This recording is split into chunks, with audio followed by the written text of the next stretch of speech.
October 7-ന് ശേഷം ഗാസയിൽ ആരംഭിച്ച ആക്രമണത്തിൽ ഇസ്രായേൽ സേനയ്ക്ക് കനത്ത തിരിച്ചടിയേറ്റതായി വ്യക്തമാക്കുന്ന കണക്കുകളാണ് ഇപ്പോൾ പുറത്തുവന്നിരിക്കുന്നത്. ഹമാസ് തിരിച്ചടിയിൽ പരിക്കേറ്റവർ ഇസ്രായേൽ ഡിഫൻസ് ഫോഴ്സിന്റെ 35% വരുമെന്നാണ് സൈന്യം കഴിഞ്ഞ ദിവസം സ്ഥിരീകരിച്ചത്. ഭൂരിഭാഗം പേരും കടുത്ത മാനസിക സംഘർഷത്തിലൂടെയും പ്രശ്നങ്ങളിലൂടെയുമാണ് കടന്നുപോകുന്നത്.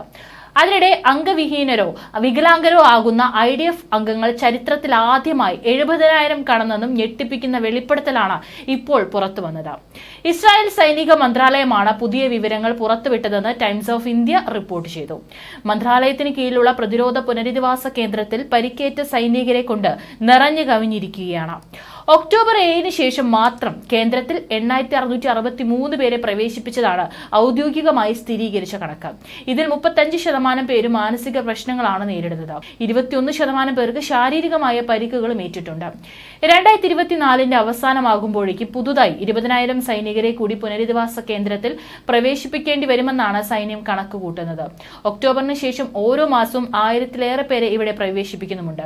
ഇതിൽ 95% പേരും പുരുഷ സൈനികരാണ്. ഇതിൽ തന്നെ 70% പേര് റിസർവ് സൈനികരുമാണ്. പരിക്കേറ്റവരിൽ പാതിയും 18-നും 30-നും ഇടയിൽ പ്രായമുള്ള യുവ സൈനികരുമാണെന്നാണ് ഇസ്രായേൽ മെഡിക്കൽ കോൺഫറൻസ് പുറത്തുവിട്ട കണക്ക്. ആശുപത്രിയിൽ പ്രവേശിപ്പിക്കപ്പെടുന്ന സൈനികരിൽ 40% വിഷാദം, ഉത്കണ്ഠ, പോസ്റ്റ് ട്രോമ, പിരിമുറുക്കം, ആശയവിനിമയത്തിൽ ബുദ്ധിമുട്ടുകൾ എന്നിവ നേരിടേണ്ടി വരുമെന്നാണ് വിദഗ്ധ സംഘം നടത്തിയ പരിശോധനയിൽ വ്യക്തമാക്കുന്നതെന്നും ഇസ്രായേൽ മാധ്യമമായ അറൂറ്റസ് ഷെവ റിപ്പോർട്ട് ചെയ്തു. ആകെ വികലാംഗരായ 70,000 സൈനികരിൽ മാനസിക പ്രശ്നങ്ങളും പോസ്റ്റ് ട്രോമ മാനസിക പിരിമുറുക്കങ്ങളും നേരിടുന്നവർ 9,539 പേർ വരുമെന്നും റിപ്പോർട്ടിൽ പറയുന്നു.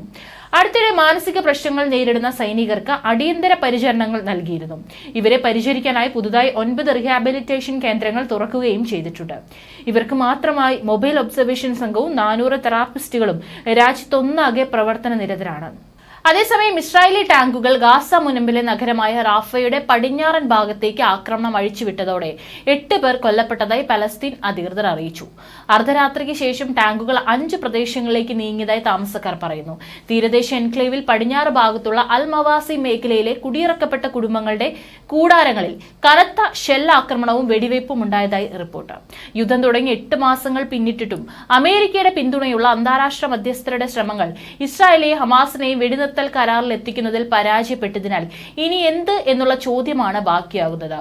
ഗാസ മുനമ്പിന്റെ തെക്ക് ഭാഗത്ത് ഒരു കൂട്ടം പൗരന്മാർക്കും വ്യാപാരികൾക്കും നേരെ ഇസ്രായേൽ നടത്തിയ ആക്രമണത്തിൽ 12 പലസ്തീനുകൾ കൊല്ലപ്പെട്ടതായി മെഡിക്കൽ വൃത്തങ്ങൾ ബുധനാഴ്ച റോയിട്ടേഴ്സിനോട് പറഞ്ഞു.